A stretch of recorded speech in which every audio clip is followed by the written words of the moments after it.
have learned in Leia 2.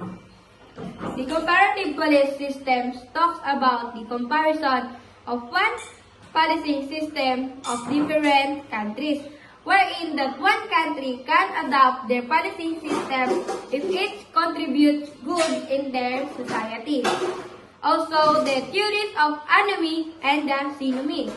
The anomie talks about the breaking down of the law in one society, while the synonymy talks about the stronghold of the law in that society.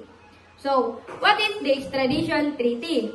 Extradition treaty talks about the agreement of one country to another country, wherein that one country can return the criminal to that one country. But they can request or they can send a requesting state.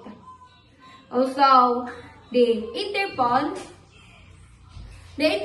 talks about the sharing of the information of one criminal to another or more countries, wherein they are spreading the information of that criminal so they can be aware of that person. Also, they have the 6 colors of notices, wherein the color red, yellow, blue, green, black, and orange.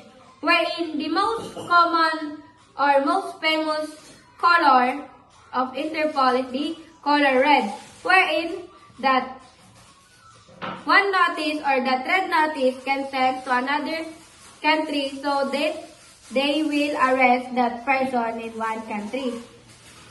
To last, the United Nations protects the human rights. Yun lang.